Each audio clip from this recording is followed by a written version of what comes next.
পশুটা দৈহিকভাবে ত্রুটিমুক্ত কিনা এটা নিশ্চিত হতে হবে, অর্থাৎ পশুর বিস্তারিত অঙ্গ প্রত্যঙ্গের বর্ণনা আপনার জানা থাকা চাই। পশুটা সুস্থ আছে কিনা, বাহ্যিকভাবে সমস্ত ত্রুটিমুক্ত কিনা এটা জানতে হবে। 2 নম্বর হচ্ছে পশুর বয়স সম্পর্কে আপনার জানতে হবে, কারণ যে কোনো বয়সের পশু দিয়ে কুরবানি করা যায় না, এটার একটা নির্ধারিত বয়স সীমা দেওয়া আছে শরিয়াতে, সেটা আপনাকে মেনটেন করতে হবে। প্রথম হচ্ছে সালিমাতুন মিনাল উয়ুবি যাহিরা, বাহ্যিক ত্রুটিমুক্ত হওয়া। যে কোনো পশু দিয়ে কিন্তু, অসুস্থ পশু দিয়ে কুরবানি করলে কিন্তু কুরবানি হবে না। এক্ষেত্রে আমরা সুনানে নাসাইর একটি হাদিস উল্লেখ করব, হাদিসটি সহিহ, বারা ইবনে আযিব রাদিয়াল্লাহু তাআলা আনহু বর্ণনা করেছেন।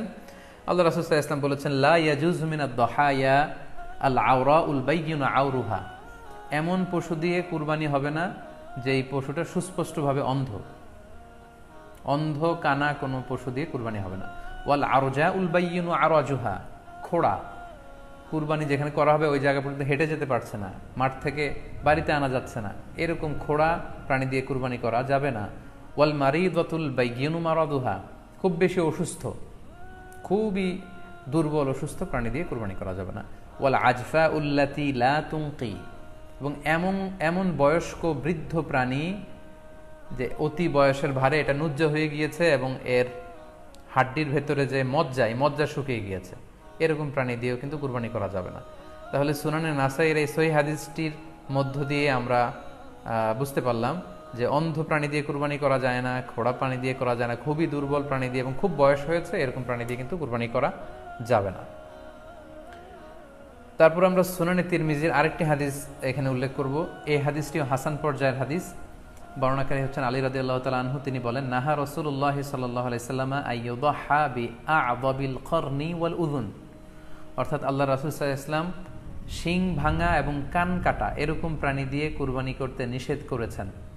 অর্থাৎ ব্রোকেন হর্নস অ্যান্ড ইয়ার্স, কোনো পশুর যদি শিং দুটো ভাঙা থাকে অথবা কান কাটা থাকে এরকম প্রাণী দিয়ে কুরবানি করলে কুরবানি আদায় হবে না।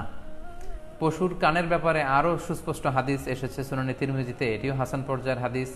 বর্ণনাকারী সাইয়েদনা আলী রাদিয়াল্লাহু তাআলা আনহু, তিনি বলেন যে নাহা রাসূলুল্লাহ সাল্লাল্লাহু আলাইহি ওয়াসাল্লাম আইয়ুদহা বিমুকাবালাহ আও মুদাবারাহ আও শারকা আও খরকা আও জাদআ, অর্থাৎ আল্লাহ রাসূল সাল্লাল্লাহু আলাইহি ওয়াসাল্লাম মুকাবালা মানে এমন প্রাণী যে প্রাণীর কানের সামনের অংশ কাটা, এরকম প্রাণী দিয়ে কুরবানি করা যাবে না। আও মুদাবারা, এমন প্রাণী যে প্রাণীর কানের পেছনের অংশ কাটা, সেটা দিয়ে কুরবানি করা যাবে না। আও শারকা, অথবা কানের মাঝখানে কাটা, দুই দিক ঝুলে আছে, করা যাবে না। আও খরকা, অথবা কানের ভেতরে ছিদ্র, পশুর কানে যদি ছিদ্র থাকে, কেটে যে ছিদ্র হয়ে গিয়েছে, ড্রিলড হয়ে গিয়েছে, সেই প্রাণী দিয়ে কুরবানি করা যাবে না। আও জাদা, অথবা নাক কাটা, এরকম প্রাণী দিয়ে কুরবানি করা যাবে না।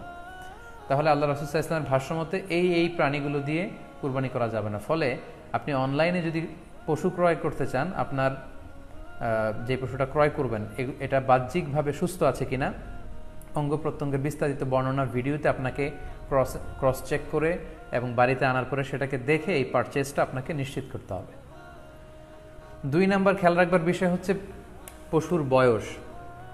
কুরবানির পশুর একটা নির্ধারিত বয়স সীমা আছে, সেক্ষেত্রে উটের জন্য 5 বছর হওয়া লাগবে কমপক্ষে, গরু বা মহিষের ক্ষেত্রে কমপক্ষে 2 বছর হতে হবে এবং ছাগলের ক্ষেত্রে কমপক্ষে 1 বছর হতে হবে।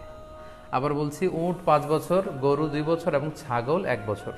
তবে মেষ বা ভেড়া, দুম্বা এগুলো যদি 6 মাসের হয়, দেখতে যদি মোটা সোটা হয়, 1 বছরের মতো মনে হয়, তাহলে সেগুলো দিয়েও কুরবানি করা যাবে। সেক্ষেত্রে পশুর যে দাঁত আছে, নিচের পাটের যে পশুর দাঁত, এই দাঁতগুলোর পাশে 2টা ধারালো দাঁত থাকে, এগুলো উঠেছে কিনা এগুলো দেখে দেখে আপনারা পশুর বয়সকে নির্ণয় করতে পারবেন। তাহলে অনলাইনে ক্রয়ের ক্ষেত্রে আমাদের উত্তর হচ্ছে যে অনলাইনে আপনি পশু ক্রয় করতে পারবেন। সেক্ষেত্রে আপনাকে 2টি বিষয়ে খুব খেয়াল রাখতে হবে। এক হচ্ছে পশুর অঙ্গ প্রত্যঙ্গ ঠিক আছে কিনা, বাহ্যিকভাবে সব ধরনের ত্রুটিমুক্ত কিনা। 2 নম্বর হচ্ছে পশুর বয়স। এই 2টি জিনিস যদি আপনি এনশিওর করেন, আপনি অনলাইনে পশু ক্রয় করে সেটা দিয়ে কুরবানি করলে কুরবানি হয়ে যাবে ইনশাল্লাহ, কোনো সমস্যা নেই। আরও একটি প্রশ্ন আমাদের কাছে খুব বেশি এসেছে, সেটা হচ্ছে কুরবানি কি পুরো পরিবারের পক্ষ থেকে একজন দিতে হবে নাকি সামর্থ্যবান প্রত্যেকের দিতে হবে? আমি আবার বলছি, প্রশ্নটি হচ্ছে যে অনেকে এই প্রশ্নটি করেছেন যে পুরো পরিবার থেকে একজন দিলে হয়ে যায় নাকি সামর্থ্যবান প্রত্যেকের দিতে হয়। সম্মানিত দিনী ভাই এবং বোনেরা, এটি একটি মতবিরোধপূর্ণ মাসআলা। অর্থাৎ এই মাসআলার ক্ষেত্রে স্কলারদের মধ্যে মতভেদ পাওয়া যায়। এক্ষেত্রে দুইটি মতামত। একদল স্কলার বলেছেন যে এটা পরিবারের পক্ষ থেকে একজন দিলে আদায় হয়ে যাবে। অপর মতামত হচ্ছে যে না, সামর্থ্যবান প্রত্যেকেরই দিতে হবে। আমরা দুইটি মতামত নিয়ে আলোচনা করি। প্রথম মত হচ্ছে যে এক পরিবারের পক্ষ থেকে একজনই যথেষ্ট। এই মতামতটিও দলিলের দিক থেকে বেশ শক্তিশালী।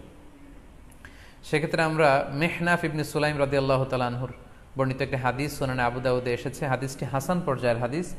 তিনি বলছেন, ও নাহনু উকুফুন মা রাসূলিল্লাহ বিআরাফাতিন, আমরা রাসূল সাল্লাল্লাহু আলাইহি ওয়াসাল্লামের সাথে 9 জিলহজ আরাফার ময়দানে ছিলাম।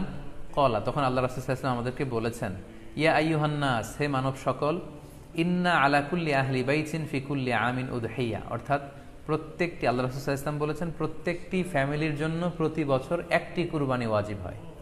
আমি আবার বলছি, প্রত্যেক ফ্যামিলির জন্য প্রতি বছর কুরবানি দিতে হয় কয়টি? একটি।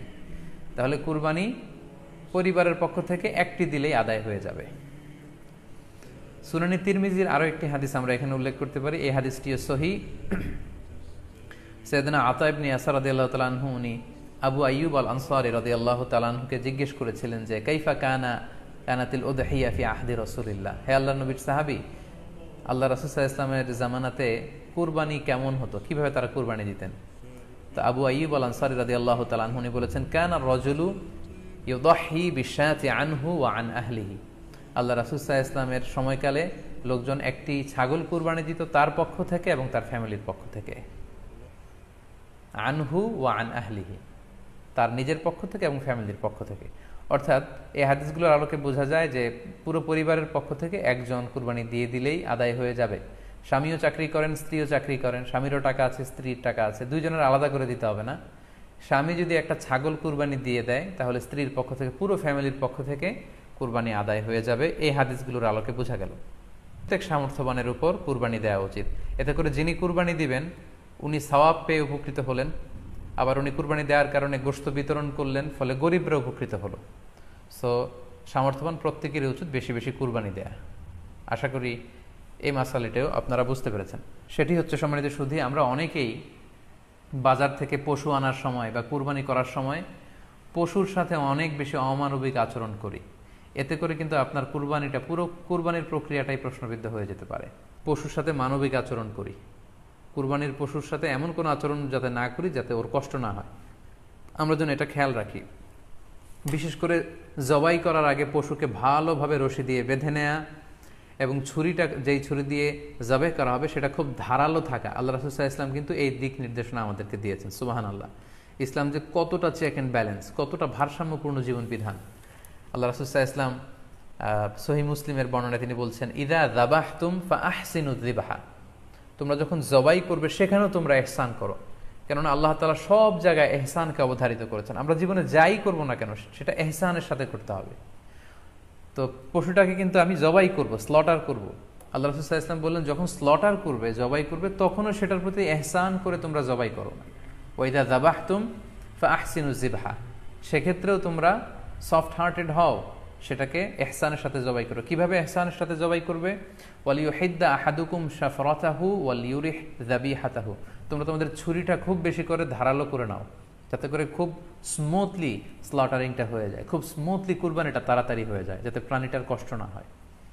আমরা প্রায়ই আমাদের ব্যাখেয়ালে বা অবহেলাবশত কুরবানির পশু ট্রাক থেকে নামানো, হাট থেকে নিয়ে আসা, এমনভাবে আমরা কুরবানির পশুর সাথে ট্রিট করি, এতে করে কিন্তু অনেক অমানবিক আচরণ আমাদের দ্বারা প্রকাশ পেয়ে যায়। সো আমরা যদিও এটাকে জবাই করব, আমরা যেন ইহসানের সাথে জবাই করি, এই বিষয়টা যেন আমরা খেয়াল রাখি। এটা হচ্ছে প্রথম রিমাইন্ডার। দ্বিতীয় রিমাইন্ডার হচ্ছে, আমাদের দেশে প্রায় এটা ঘটে, জবাই করার পরে অনেক কসাইরা তাড়াতাড়ি এই পশুটার দেহ থেকে প্রাণ বের হয়ে যাওয়ার জন্য ছোট ছুরি দিয়ে জবাই করা প্রাণীটার গলার মধ্যে খোঁচা মারতে থাকে, গলায় বারবার খোঁচা মারতে থাকে। এটা কিন্তু ঠিক না।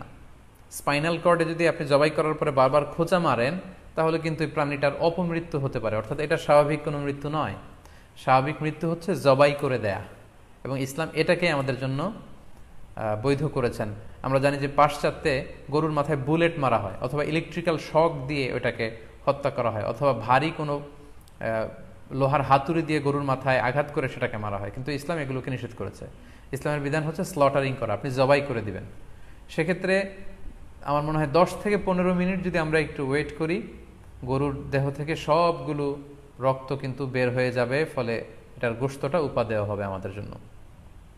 কিন্তু আমরা যদি তাড়াহুড়ো করে, বিশেষ করে অনেক কসাই ভাইরা রুহটা যাতে তাড়াতাড়ি বের হয়ে যায়, প্রাণটা যাতে তাড়াতাড়ি বের হয়ে যায়, জবাইয়ের পরে আবার ছোট ছুরি দিয়ে স্পাইনাল কর্ডে খোঁচা মারতে থাকে, এটা কিন্তু ঠিক না। এতে করে যেটা হয়, এটা স্বাভাবিক মৃত্যু হয় না, বরং অপমৃত্যু হয়ে থাকে। আমরা যখন কুরবানি করি তখন প্রাণীটার শ্বাসনালী এবং কণ্ঠনালী কেটে যায়, এবং তারপরে রক্তনালী, যেটাকে ইংরেজিতে বলে জুগুলার ভেইন, এই জুগুলার ভেইনটা যখন কেটে যায় তখন কিন্তু প্রাণীটা আর ব্যথা পায় না। গবেষণায় দেখা গিয়েছে যে যদিও আমরা দেখি যে প্রাণীটা খুব ছটফট করে, লাফালাফি করে, কিন্তু আসলে সে ব্যথা পায় না। জুগুলার ভেইন যখন কেটে ফেলে তখন ব্রেইন তাকে স্পাইনাল কর্ডের মাধ্যমে হার্টে সিগন্যাল দেয় আরও বেশি পাম্প করার জন্য, আরও বেশি রক্ত পাঠানোর জন্য। ফলে দেহের সবগুলো রক্ত গলার ওই কাটা জায়গা দিয়ে কিন্তু বের হয়ে যায়। কিন্তু ওই মুহূর্তে আপনি যখন ছোট ছুরি নিয়ে এটার স্পাইনাল কর্ডে খোঁচাখুচি করতে শুরু করেন, তখন কিন্তু এটার অপমৃত্যু ঘটে, এটার স্ট্রোক হতে পারে, এটা হার্ট অ্যাটাক করে মারা যেতে পারে। তাহলে সেটা কিন্তু স্বাভাবিকভাবে জবাইয়ের মধ্য দিয়ে মৃত্যুবরণ করলো না, বরং হার্ট অ্যাটাক করে বা স্ট্রোক করে সেটা মারা গেল। তখন কিন্তু আপনার কুরবানিটা প্রশ্নবিদ্ধ হয়ে যেতে পারে। তো এই জন্য আমি সকলের কাছে অনুরোধ করব, আপনারা তাড়াহুড়ো না করে 10 থেকে 15 মিনিট একটু ওয়েট করেন জবাইয়ের পরে, এটাকে স্বাভাবিকভাবে, ন্যাচুরালি, প্রাকৃতিকভাবে এটার রুহটা বের হতে দিন। তা না হলে আমাদের কুরবানি কিন্তু প্রশ্নবিদ্ধ হয়ে যেতে পারে। 3 নম্বর রিমাইন্ডার হচ্ছে, আমাদের বাংলাদেশের অনেক জেলায় আমরা হিন্দু মুসলমান একসাথে থাকি। আমার কাছে নিউজ এসেছে যে অনেক জায়গায় অনেকে হিন্দুদের মন্দিরের সামনে কুরবানির গরু জবাই করে। এটা ঠিক না, কারণ আমরা জানি যে ওরা এই গরুর পূজা করে থাকে। সো আমরা এমন কিছু করব না যেটা ওদেরকে খুব বেশি কষ্ট দিবে। 4 নম্বর পয়েন্ট হচ্ছে যে জবাইয়ের স্থান এবং বর্জ্য কুরবানির পরে এটাকে নিজ দায়িত্বে পরিচ্ছন্ন করুন। আই রিপিট, আমি আবারও বলছি, যেখানে আপনি কুরবানি করলেন সেটাকে এবং এই যে বর্জ্য ময়লা, এটা নিজ দায়িত্বে আপনি ক্লিন করুন। সিটি কর্পোরেশনের ভাইয়েরা সরকারি তত্ত্বাবধানে সারা বাংলাদেশের এই সব বর্জ্য আসলে পরিষ্কার করা সম্ভব না। জরিপে এসেছে যে 50 লক্ষ গরু জবাই করা হয় প্রত্যেকটা কুরবানির ঈদে। রাসূল ইসলাম বলেছেন, তোমরা প্রত্যেকে দায়িত্বশীল, আর তোমাদের প্রত্যেকের দায়িত্বের ব্যাপারে কিয়ামতের ময়দানে আল্লাহ তাআলা কিন্তু তোমাদেরকে জিজ্ঞেস করবে। তাই আমরা যেন নিজ দায়িত্বে এই কুরবানির করার স্থান এবং বর্জ্য যেন পরিষ্কার করি। ব্লিচিং পাউডার দিয়ে বেশি করে পানি মেরে আমরা যেন পরিষ্কার পরিচ্ছন্ন রাখি, কারণ আত-তুহুরু শাতরুল ঈমান, পরিষ্কার পরিচ্ছন্নতা এটা হচ্ছে ঈমানের অঙ্গ। রাখি। সর্বশেষ হচ্ছে, অনেকে জিজ্ঞেস করেন যে ফ্রিজে রাখা যাবে কিনা। জি, কুরবানির গোশত ফ্রিজে রাখা যাবে। ইবনে আব্বাস রাদিয়াল্লাহু তাআলা আনহুর মত অনুযায়ী 3 ভাগ করা উত্তম, তবে এটা আবশ্যক নয়।